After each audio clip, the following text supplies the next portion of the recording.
Welcome everyone. I'm here with Jen of Keto in the City. Thanks for joining us today, Jen. Yeah, I'm super excited. Great to talk to you. Me too. So part of this show, and since you're one of the very first interviews on the Keto for Life podcast, one of my goals is to really just share with people practical tips and knowledge. And you've been now living the keto lifestyle for quite a while and have experimented with many styles of eating over the years, similar to me. So if you could just maybe tell everybody kind of your first, how you got into keto and sort of a little bit about your history and background with that. Yeah, sure. So, yeah, it has been a long story of trying to figure out what works, but basically over 20 years ago, I came down with two autoimmune disorders within 6 months of each other. So, psoriasis first and then psoriatic arthritis 6 months later. And so I kind of struggled with that for many years. Eventually, I went to a doctor who was an MD, but who was actually an acupuncture doctor, and he was the first one that recommended I cut sugar out of my diet. Before that, I had never, even thought about the connection between the food that I was eating and how I was feeling, and none of my other doctors had ever mentioned it. So that is what kind of like turned the light on for me. That was about 15 years ago, and I started on Atkins from there because that was popular at the time. I kind of went straight. I remember like going straight from that appointment to like a bookstore and just kind of like sat on the ground in the bookstore, like looking through this like Atkins book, and I was like looking at the list of foods that I could eat, and I was like, okay, like I think I could do this, and so I tried that, and it actually like helped a lot, and so that was kind of the beginning, and then from there just kept exploring good options, and then finally landed on keto 5 years ago. I'd never heard the word keto before, but was just doing research and came across a couple things, and really discovered that added like healthy fat element along with the low carb was kind of like the perfect, at least for me, the perfect combination of like a way of eating that I could sustain. So since you mentioned that, after your doctor, and first of all, kudos to your doctor at that point in time for actually saying something could be related to nutrition, right? I know. So he's still unusual. like the only doctor I've gone to that has really like believed in it. But yeah, well, thank goodness for him because he got you onto the right path. But what I kind of wanted to hear maybe a little bit more about is you mentioned that you started off with Atkins because that was what was kind of popular 15 years ago, or what could be found. And then you said you kind of found keto later and that the healthy fats help progress. So maybe if you could say some of the changes or things that you noticed in your beginning, which anybody who's done this for a while, your keto that you did in the very beginning looks pretty different after you go down the road. So maybe you could just add a little more depth to that, and like maybe what you noticed differently, especially in relation to your autoimmune diseases when you made the switch to keto and maybe a little bit higher fat. Yeah, the biggest difference is when I was doing more like Atkins low carb is I was always hungry. Like I could eat like, 3 pieces of chicken or salmon or something and still be hungry. And so I remember that was what was hard about sustaining it for me, is I didn't like that feeling. And that's why eventually during that time I had left the low carb for a while, and I was like trying to figure out something else. And so the keto in the beginning, there wasn't any packaged foods really that were keto when I first started. That was, 5 years ago. People didn't even, most people hadn't even heard of the word keto then. It's crazy how much it's grown since then. But, and so I was really focused on eating real foods, which I think was great. I think that's obviously the optimal way. I was probably using a lot more like dairy products in the beginning of my keto than I am now, but that kind of helped me be able to enjoy it. So the heavy creams or the cream cheeses or I put MCT oil on everything when I first started. Now I don't do that anymore, but so those are some of the things in the beginning, at least, that I was like, oh, I can see how this makes you feel more full. Or like anytime I wanted something, I would just eat an avocado, like keeping it pretty simple. But it definitely has transitioned over the years to kind of understanding like, oh, I don't need that much fat. Like I don't have to drink butter coffee like every single day, but I was super excited about butter coffee in the beginning, and all of that. So it's definitely changed, but that was kind of how I kicked it off and realized like, whoa, I just ate like a fairly small meal, but packed with healthy fats, and now I feel satisfied. So I don't have to eat like, 3 pieces of chicken. I can just eat one now or whatever. Right. And because your autoimmune is psoriatic arthritis and then the psoriasis, which is my understanding of as mainly a skin condition, do you feel like, I mean, to me, it almost seems like there's a logical connection between more healthy fats and it being better for your skin and stuff. So can you talk about how you first noticed the changes in both of those conditions as you started to eat that way? Yeah, I think so. Both of them, they both attack your body from the inside, but one represents it more on your skin, and one represents it by kind of like deteriorating the joints. And so for me, it was all about trying to find an anti-inflammatory way of eating. And so along with cutting out sugar, there were some other things along the way that I discovered that were also, eating real food is a lot, less inflammatory than eating a bunch of packaged food. So that was important, eating the high quality of food. So trying to, buy organic things or grass-fed things or whatever, even though they're more expensive, was important to me because like I was trying to kill inflammation. And if I was eating keto, but still eating lower quality food, then I would still be like adding inflammation into my body. Mm-hmm. So I focused on that a lot. Pretty instantly, I would say within a week or two, like in terms of if you have visible psoriasis, which I did at the time, they noticeably get like lighter in color, like less angry looking, things like that. So there was some fairly like immediate reactions that my body took at least when I switched over to this. And then it's not like I'm cured. I still take medication. Like my way of eating is like a part of like my healthy lifestyle. I always want to make sure, because a lot of people write to me like, thinking that this has cured my condition, which it hasn't. It's just one of the controllables that like I can't really control if my body's going to respond to medication or not, but I can control like what I eat to help my process along. Right. And since you mentioned healthy lifestyle, if you have been to Heal, Nourish, Grow or other people that have been around my site, it's not only focused on keto nutrition, which it is because I think that's a big part of feeling well, and it's kind of like, to steal a phrase from Dr. Ken Berry, the proper human diet, because it's just what we've been evolved to eat. So I think part of especially when you have a disease process, like what you put in your body as far as nutrition is just one thing. So, and that's kind of where the heal and the nourish and the grow part all comes together. So did you find that, for example, like, did you start implementing anything else like around sleep or stress management, or what were some of the other healthy lifestyle type things that you mentioned that you use to help with your autoimmune disorders? Yeah, well, one of my favorite benefits of keto was the better quality sleep. That was another thing that I feel like most people notice really early on into their like keto. If they're new to keto and they start it within a couple weeks, I feel like you do notice the better quality sleep. I used to be really restless at night and just kind of couldn't fall asleep for like an hour or 2 hours or whatever, just like my body trying to come down, I guess, from the day. And once I started keto, like I don't have that problem at all anymore. Like when it's time to go to bed, I go to bed and I fall asleep, which has been great. And that's really helpful. I mean, I usually stay up late working. That's just kind of, I'm a creative director in an ad agency. I'm a single mom. Like I have all the keto stuff going on. So I have a lot going on. So that really helps me a lot to be able to recover at night. Stress management, I'm pretty good. I'm not really a person who gets super stressed, so that's probably good. The one piece I could definitely be better at, especially in 2020 now, 2021, is the exercise piece of it.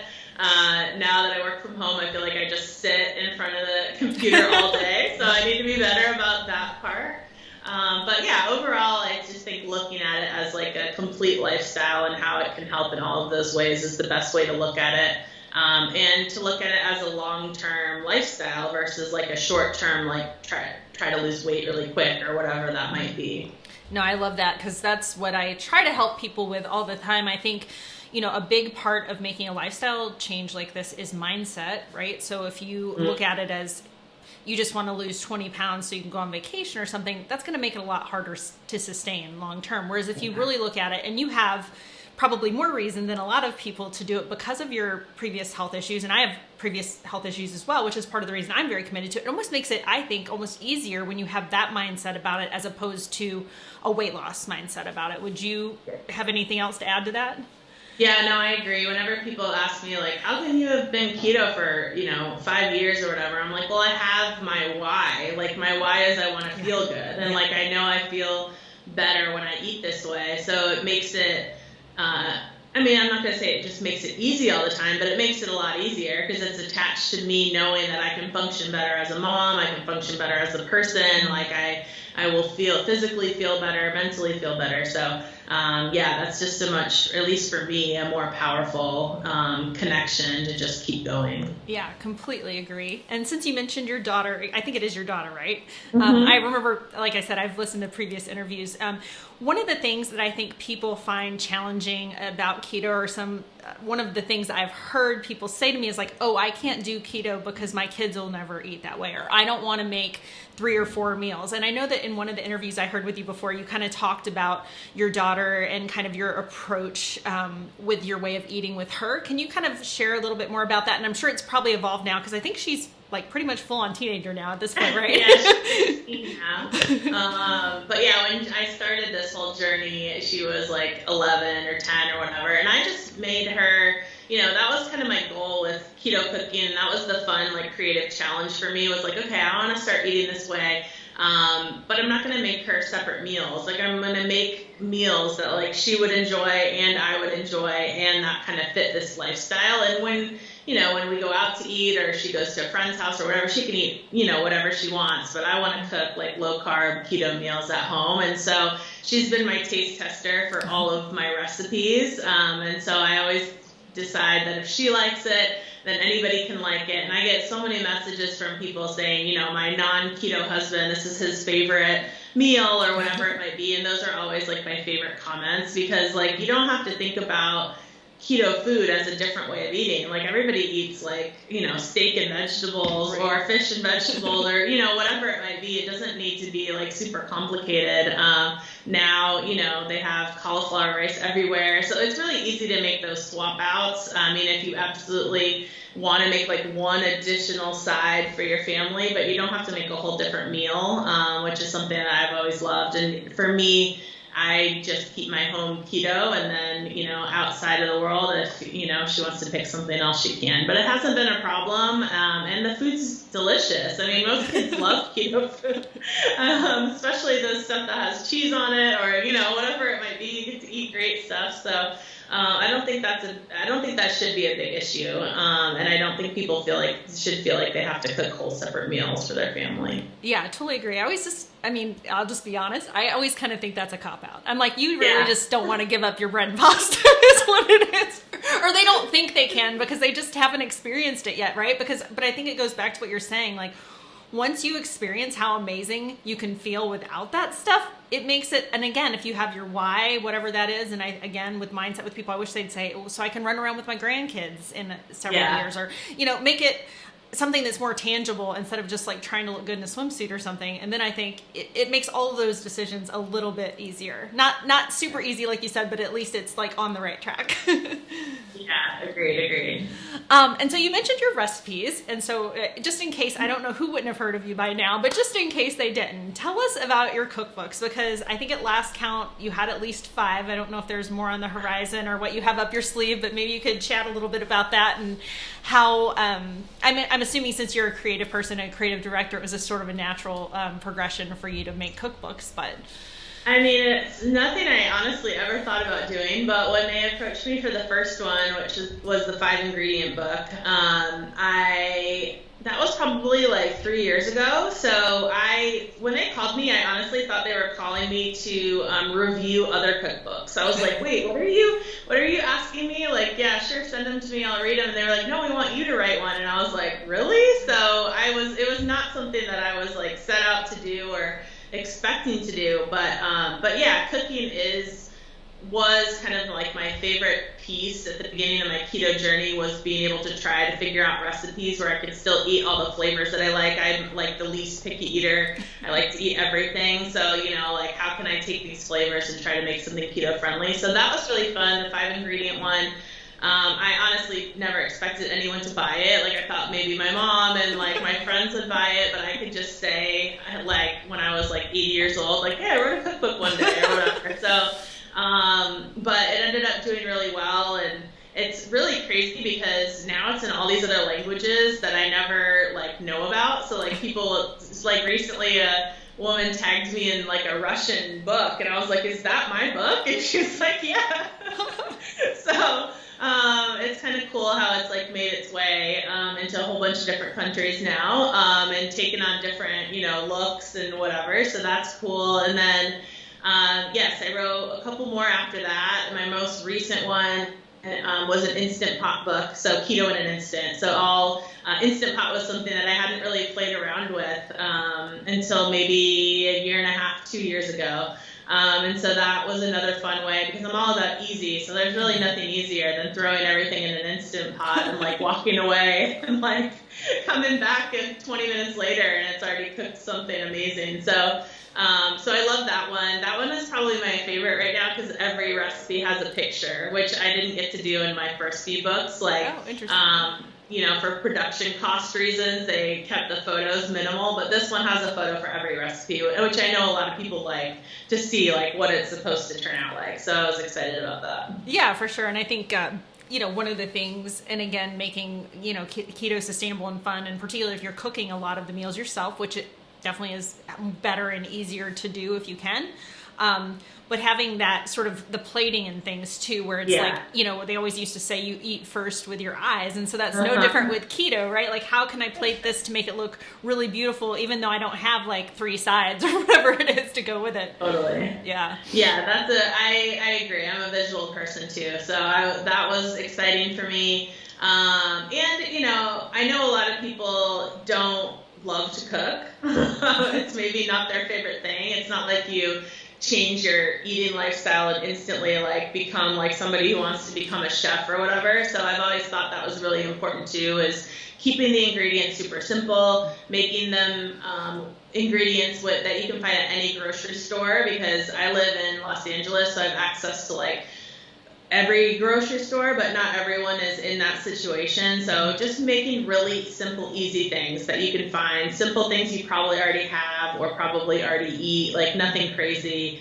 And that's why the 5-ingredient book I think has been so popular, is because it's just like super, it doesn't get any easier than like 5 main ingredients, which sometimes people will be like, there's 7 ingredients on here. I'm like, well, that's salt and pepper. Like, those don't count. Like basic pantry things don't count, but like 5 main ingredients. So really easy for anybody to make, which I loved. Yeah. And so since you like the quick and easy thing, and I do as well, sometimes when I develop recipes, it'll be a little bit fancier, just like for the website or whatever. But in general, what I eat on a day-to-day basis, quite often nowadays, since having read the Carnivore Code, it's just a piece of meat on a plate. So because carnivore has kind of gotten a lot of popularity and lip service lately, I'm just curious, is that something that you've experimented with at all, or do you have any thoughts on that? And it's kind of like, for me, it's almost the ultimate in simplicity. If people don't like to cook or don't like to make recipes, it's like, well, just cook yourself a steak and you're good to go.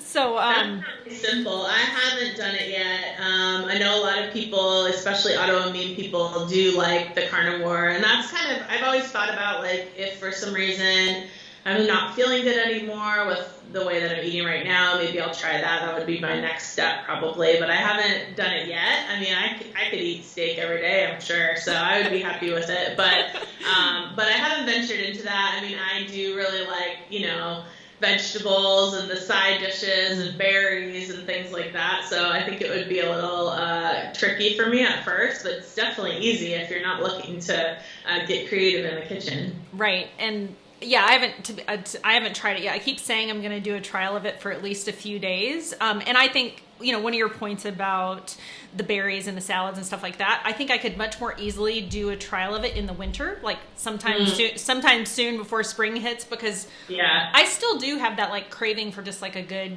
salad, even though, some people might argue that you don't really even need that. So it's just kind of interesting. I love too. I like the crunch of it. Like, I like fresh. Yeah. So I would have a hard time, but I'm sure I could do it for like a month or so if I needed to, like, kind of do a reset. But, it's great. I think it's, no matter what the lifestyle is, I'm glad that people are finding ways to feel better and healthy. And I, someone who doesn't think the same thing works for everyone. So like finding what works for you, but also is sustainable for you, I think is amazing.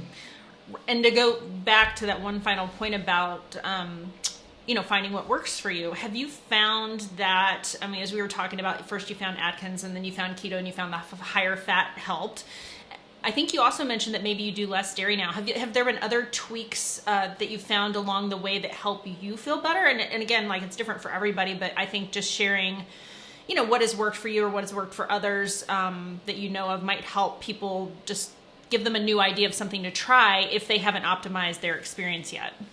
Yeah. So I still eat dairy. I just eat a lot less of it. So like I put almond milk in my coffee now. I don't put the half and half or the heavy cream anymore, which I used to, which is delicious. But I just kind of cut back on some of that. I cut back on, I still try to be mostly gluten-free. I definitely do eat like low-carb tortillas and some of those kinds of things that are not gluten-free, but I know the more gluten-free I am, the better I feel.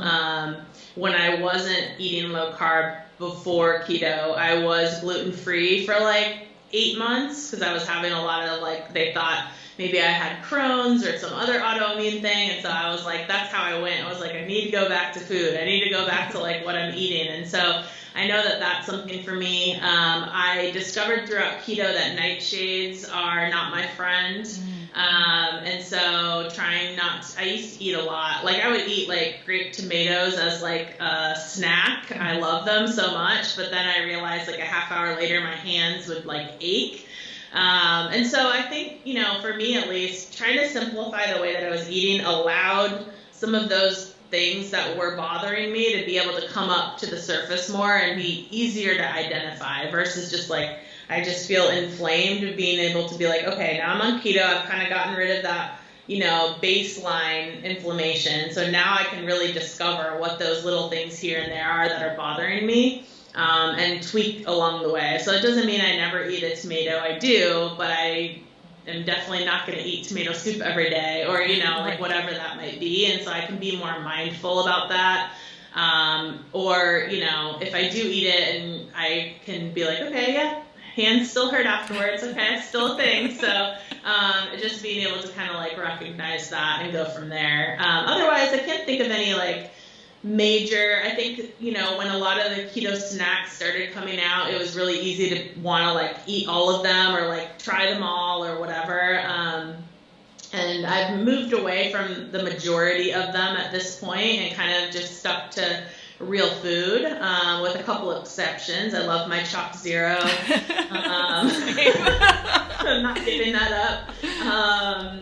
This is a packaged food, I guess, but I've become obsessed with bone broth during my keto journey. I love bone broth so much. So some of those pieces I've like added more into as I've gone along. But now, since you mentioned the packaged foods and the keto stuff, you're right how many more things there are out nowadays. And not to say that you can never, I still kind of have this idea in my head that's like a treat should still be a treat, right? So when I was eating kind of healthy, the way I considered healthy to be before, like I still wouldn't eat a donut every day. I might eat it like once every couple weeks or I don't have dessert every night, you know what I mean? Although the Choc Zero does make that hard to not have dessert every night.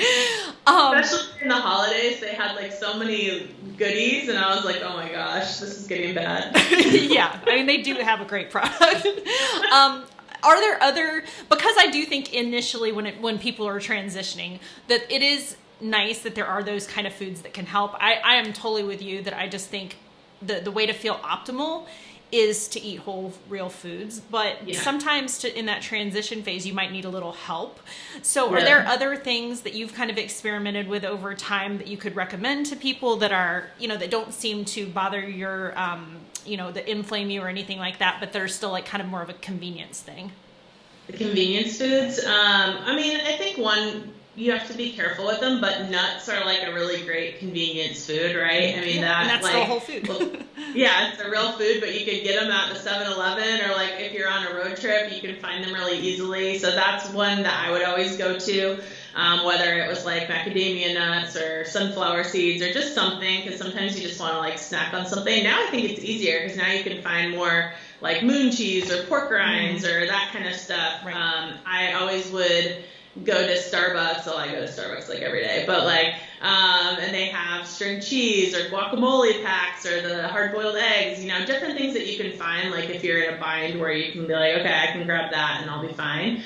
I think are the best ones. I'm not a big like shake person in terms of like protein shakes or like the on-the-go shakes. I know there are quite a few now, and there's definitely some that are keto friendly. I guess I would always look at keto on a package now and like question it. Like I would definitely like read what's in it, because now that it's become like a buzzword, I feel like they just kind of plaster it on a lot of stuff. Yeah, totally agree with that one. And even if it's technically like, keto friendly, some of the ingredients are just, I know my bias. I definitely err on the side of real whole foods, but some of the ingredients, when I just read, I'm like, nope, not putting that in my body. Yeah, like, I just don't think it's going to be a good sometimes thing. until you try it, you don't know what it's gonna or how it's gonna make you feel. But most of them don't make you feel so good afterwards. So yeah, you my learn husband your lesson real quick. Oh yeah, my husband in particular has that as like chicory root fiber and that inulin fiber and stuff. His system does not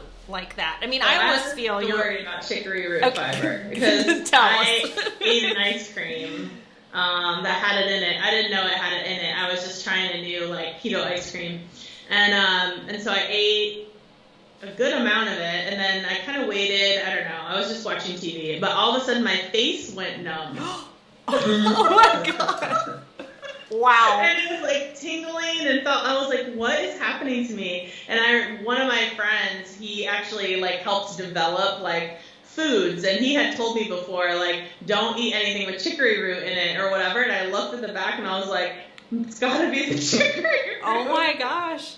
So do you think that was an immune response, or is that just like something that's well known that anybody has that kind of response? I've never heard anybody. I mean, if someone else has had that response to chicory root, please like DM me. I want to know about it. But I should Google it. I didn't, but I was just like, what is happening to me? And then I just like threw the ice cream away. I was like, okay, that's not going to be something I'm going to eat again. I don't think it was an immune thing. It was just like, obviously my body, maybe I hadn't had it before and it just definitely didn't like it, whatever it was. Yeah, well, you're not alone. I can tell. I know at least one other person that has that experience. And sometimes for me, I've never had the frozen face or the tingly face thing, but I have had just like a lot of different like gastrointestinal stomach issues. We'll leave it at that. It's like, Yeah. It's definitely not a good thing. Like I would say, if you are going to try those types of things, make sure you're at home for a while. Like the maltitol candies or all those sugar alcohols, like those are nasty. Well, I'm glad you brought that up, because that probably is a good tip, a practical tip for people to be looking for. And it's one of the things I'm pretty passionate about is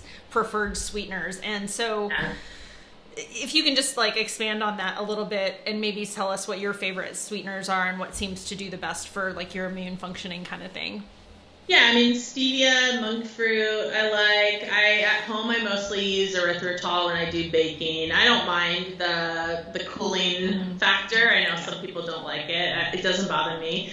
So that's mostly what I bake with, but allulose, definitely has come on in the last couple of years. It's in a lot of the packaged things now, I would say. I don't cook with it, but I don't mind it. I know it's in a lot of things. Other than that, I used to use xylitol like back in the day, in the beginning. I don't mind that either. I know it's not good for people with pets. I don't have any animals, so but just the fact that it's not good for pets. I don't use it in my recipes just in case people who are following them use it. So those are kind of the main ones for me. Anything else with like some crazy name I typically stay away from. And I think even something like an allulose, it takes a lot of, not a lot, but it takes understanding to understand like how it's calculated in macros and things like that. So it usually throws people off when it has to like show up as sugar or whatever. So just something to kind of look for. I think most brands that use it do a pretty good job of explaining on the package, but I know that's something when it first came out, a lot of people had questions on. Yeah, and one of the things that I've seen some research on that's just interesting about allulose in particular is that there's a couple studies that show that it actually takes glucose out of your body with it. So as it's being metabolized, so it might be like arguably the best one for people that are using keto for blood sugar management issues like diabetes or just borderline high, that allulose might be one of their better options for that. Wow.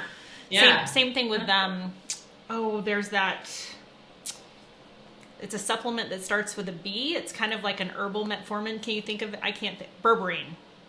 Oh, I don't know about that one. Yeah, that's also pretty interesting too, and I've heard a couple of like really good docs talk about those. So for people that have serious blood sugar issues, definitely lean towards the ones that you just mentioned, and I would say I would add to that, if you're doing it for blood sugar, maybe allulose could be your best bet. But obviously do your own research and Google, but at some point I am going to write about the sweeteners, because it's amazing to me how many really bad ones there are out there in products that are called quote unquote sugar free or keto friendly, but they actually raise your blood sugar almost just as much as real sugar.